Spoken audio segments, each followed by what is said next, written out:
उसमें हिंदू के नाम पे मारा गया। जात पूछ कर। कलमा पढ़ो, नहीं पढ़ो अच्छा हिंदू हो। यहां तक कि वस्त्र उतार के, कपड़े उतार के देखा गया कि ये हिंदू है या नहीं है, और मारा गया। वहां जाति नहीं पूछी गई कि अगड़े हो कि पिछड़े हो कि एससी हो कि एसटी हो, क्या हो, हिंदू हो इसलिए मारे जा रहे हो। जी, जी। ये हिंदुओं के साथ कमोवेश अन्य राज्यों में भी हो रहा है और हो रहा है।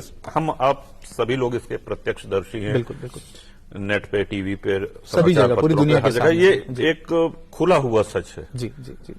तो सबसे पहले तो हम जैसे देवालय जाते हैं, धर्मस्थल जाते हैं, तीर्थ यात्रा करने जाते हैं, तो हम अपने निजी कल्याण की कामना करते हैं। चलिए मान लिया सब लोग करते हैं, लेकिन उसके साथ साथ हम धर्मोत्थान कैसे हो, वसुदैव कुटुंबकम का भाव कैसे और हिंदू धर्म में समय के साथ साथ, हिंदू धर्म में नहीं बल्कि हिंदुओं में जो कापुरुषता आ गई है, जो कमजोरियां आ गई हैं या जो कमियां आ गई हैं, उनका निराकरण कैसे हो, निवारण कैसे हो, इस पे विचार करना चाहिए। हमारा सनातन सुदृढ़ रहे। और इसलिए हम कह रहे हैं क्योंकि बिना हिंदुत्व के भारत और बिना भारत के हिंदुत्व की कल्पना भी नहीं की जा सकती है। बहुत बड़ी बात कही आपने। भारत यदि धर्मनिरपेक्ष राष्ट्र है तो सिर्फ इसलिए है क्योंकि हिंदू बाहुल्य है। बहुसंख्यक हिंदू हैं। हिंदू बाहुल्य है, इसीलिए धर्मनिरपेक्ष है। बिल्कुल सहमत। और अगर हिंदू बाहुल्य न होता तो क्या होता है, इसका उदाहरण आपके सामने है। अच्छा, कुछ संत हिंदू राष्ट्र की मांग करते हैं। राजा भैया भी इस बात से सहमत है कि भारत को हिंदू राष्ट्र होना चाहिए? बिल्कुल होना चाहिए, और उसी समय होना चाहिए जब भारत के टुकड़े हुए और धर्म के नाम पे हुए। देखिए, आपको ये बात, अंग्रेजों से आजादी मिली तो अल्लामा इकबाल, जिन्ना, इन लोगों ने ये कहा कि साहब मुसलमान और हिंदू एक साथ नहीं रह सकते। हिंदू ने कभी नहीं कहा कि हम मुस्लिम के साथ नहीं रह सकते। सहमत पूर्ण था। हिंदू ने कभी नहीं कहा कि मुसलमानों तुम एक अलग अपना देश बना लो और चले जाओ यहां से निकल के, ये नहीं कहा। मुस्लिम ने कहा कि हम इनके साथ नहीं रह सकते, इसलिए एक अलग देश बनाया जाए, राष्ट्र दिया जाए, और हमको धर्म के आधार पे, इस्लाम के आधार पे हमको एक मुस्लिम राष्ट्र बनाया जाए। उसके बाद की कहानी सबको पता है, किस तरह से पूर्वी और पश्चिमी पाकिस्तान बना, और जो हिंदुओं की आबादी पाकिस्तान में 23% थी, आज 1% से भी कम होकर के रह गई है। सहमत। बांग्लादेश में 28% से लगभग 6% आ गई है।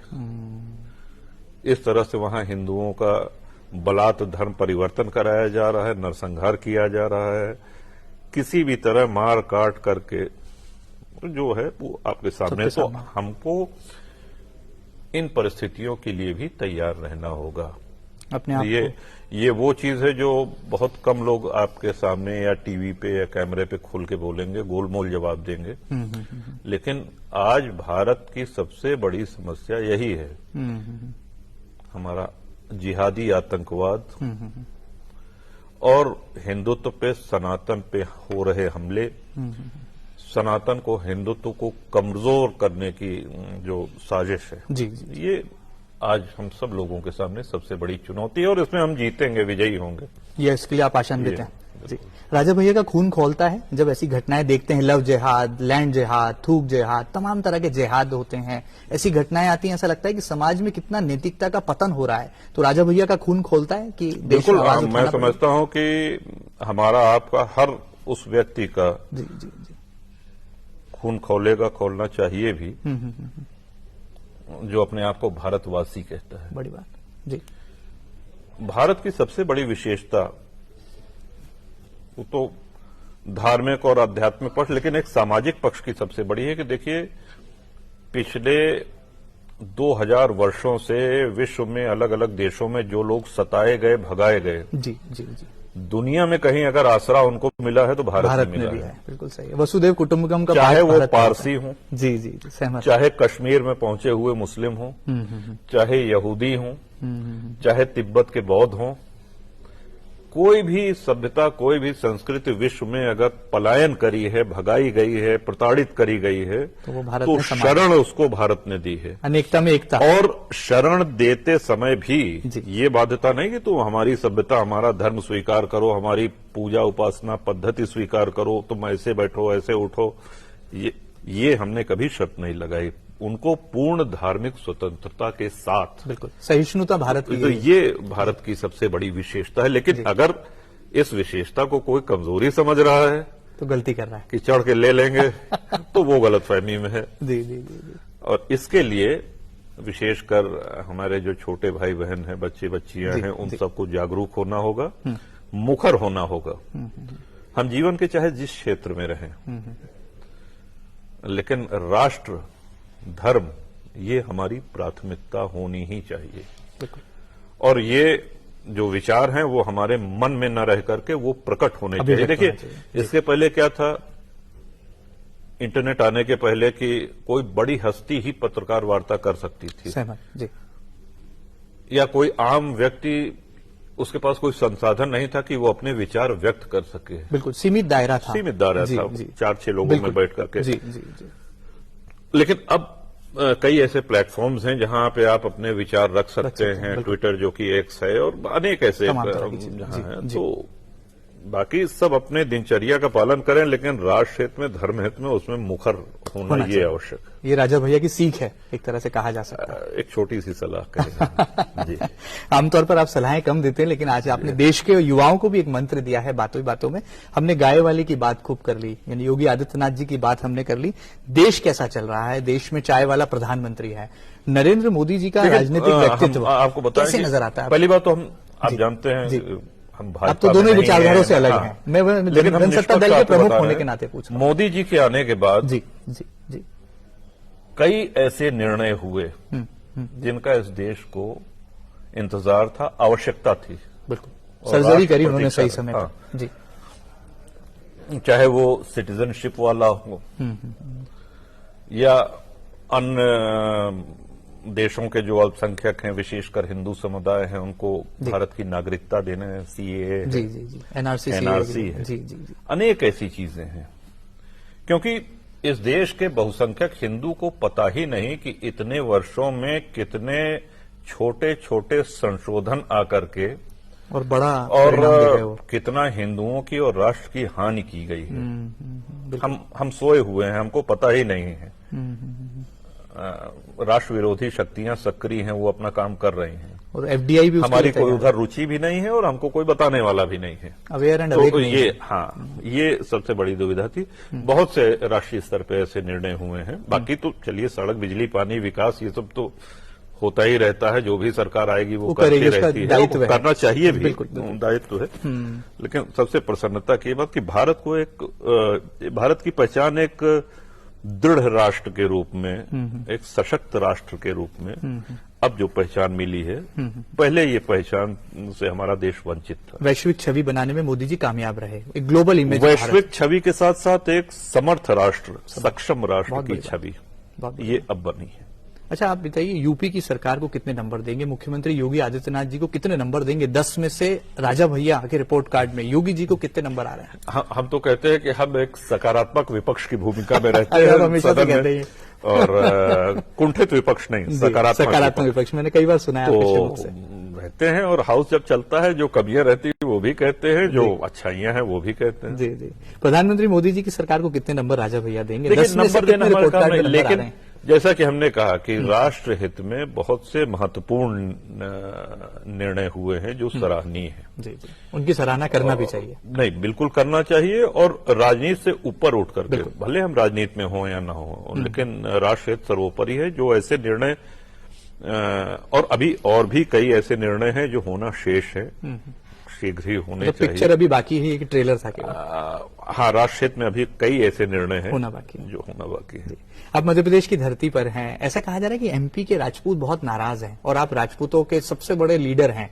तो क्या वाकई में मध्य प्रदेश में करनी सेना पर जो लाठीचार्ज हुआ, जिस तरह से राजपूतों के खिलाफ इस विषय पे जी हमारी बात हो गई है। ज्यादा आप तो उस पर बेहतर है छेड़ना कि नहीं चाहिए। हाँ। जी। मुख्यमंत्री डॉक्टर मोहन यादव जी से भी आपकी मुलाकात होने वाली है, ऐसी चर्चाएं हैं? नहीं क्या इन नहीं बातों में नहीं, सच्चाई है? अभी तक हमारी कोई भेंट नहीं हुई है माननीय मुख्यमंत्री जी से। जी जी जी और आज तो वापसी है, आप जानते हैं। जी जी जी फिर कभी भेंट होगी तो। जी जी। चलिए, जाते जाते हम देखते हैं कि राजा भैया के बारे में जो भी कहा जाता है, जो भी लिखा जाता है, उससे एक अलहदा व्यक्तित्व के धनी हैं आप। बहुमुखी प्रतिभा के धनी भी हैं, बातों के भी पक्के हैं, इरादों के भी पक्के हैं।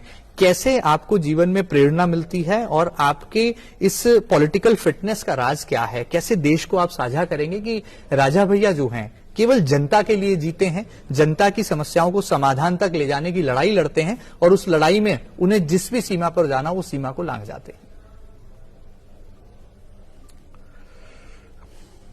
सो सब तो प्रताप रघुराई, नाथ नमोर कछु प्रभुताई। भगवान श्री राम की कृपा है, हनुमान जी महाराज की कृपा है, हमारे गुरुदेव परम पूज्य देवराहा बाबा सरकार उनका आशीर्वाद है, जो भी हैं उनकी कृपा से है। और जैसा कि हमने कहा, एक बार फिर से अपनी बात दोहराना चाहेंगे, राजनीतिक दलों से ऊपर उठ करके देश हित के, राष्ट्र हित के जो मुद्दे हैं और धर्म हित, सनातन हित के जो मुद्दे हैं, उनको मुखर होकर के सब लोगों को कहना चाहिए और बड़े ही विनम्र, पहले से हम क्षमा याचना करते हुए अपने सभी धर्माचार्यों तक ये बात आपके माध्यम से हम पहुंचाना चाहेंगे कि सनातन आज उनसे ये अपेक्षा कर रहा है कि आप मुखर होकर के अब बोलिए, अब वक्त आ गया है, बोलिए, धर्महित में बोलिए, राष्ट्रहित में बोलिए।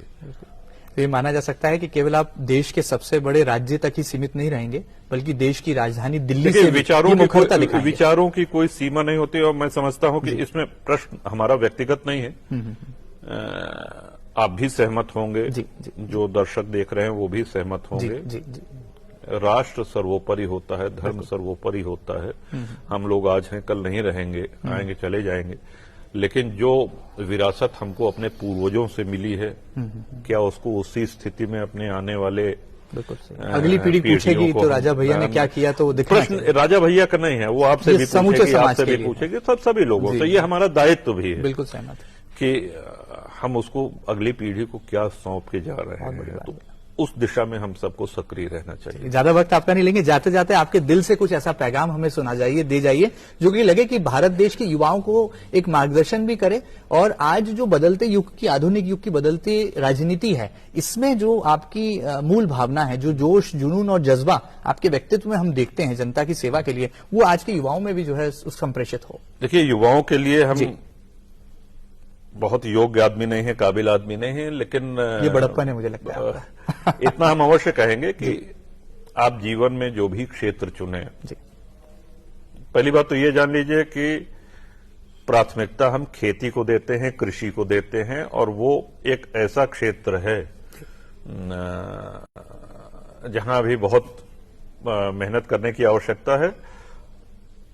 और बहुत से नौजवान ऐसे हमको मिले हैं जो दिल्ली, बंबई में, बड़े शहरों में हैं, वहां काम कर रहे हैं और वहां से अब लौट करके अपने गांव में आ रहे हैं और अच्छी खेती कर रहे हैं, ग्रामीण जीवन जी रहे हैं। स्वदेशी, विशेषकर कोविड के समय उसके बाद जो है गांव का महत्व लोगों के समझ में आ गया। तो नौजवानों के लिए ये शुभकामना संदेश है कि जो भी करें पूरी तन्मयता से, पूरे मनोयोग से करें, किंतु अपने पूरे दिनचर्या में समय निकाल करके आज हमने राष्ट्र के लिए, आज हमने अपने सनातन धर्म के लिए क्या किया, उसका आकलन हम स्वयं करें, हमको उत्तर मिल जाएगा। उसमें हम 1 से 10 तक के स्कोर पे हम सब लोगों को 10 पे रहना है, 9 पे भी नहीं चलेगा। पूरी मेहनत और पूरे मनोयोग से वो प्राथमिकता है, होना चाहिए। बिल्कुल सही। तो चलिए, राजा भैया जब भी कुछ कहते हैं तो वो कहा नहीं जाता, वो बोल नहीं, बल्कि वो शंखनाद होता है। और उम्मीद करते हैं कि राजा भैया के दिल में जो वाकई में जनता की सेवा है, जो देश प्रेम है, वो हम आप तक पहुंचाने में कामयाब रहे होंगे। और बाहुबली राजनेता ही नहीं, दबंग राजनेता ही नहीं, बल्कि सच्चे मायनों में कैसे धर्म और अध्यात्म को जीते हैं राजा भैया, ये भी हमने जानने समझने की कोशिश करी। देश की राजनीति में जनसत्ता दल क्या निर्णायक भूमिका आने वाले कल में निभाएगा, ये तो जरूर भविष्य के गर्त में छुपा है, लेकिन इतना जरूर है कि राजा भैया के पीछे जो लाखों युवाओं की कदमताल चल रही है, वो जरूर देश के एक नव निर्माण में अपनी महती और सकारात्मक भूमिका निभाएगी। ऐसी उम्मीदें आप और हम कर सकते हैं। राजा भैया के दिल की बात आपको कितनी पसंद आई और उनके दिल में क्या कुछ छुपा है, आप क्या जान पाए, हम तक जरूर पहुंचाइएगा आपकी प्रतिक्रिया। और ताजा तरीन खबरों के लिए लगातार बने रहिएगा आपके अपने न्यूज चैनल MP न्यूज के साथ। फिलहाल इतना ही, नमस्कार।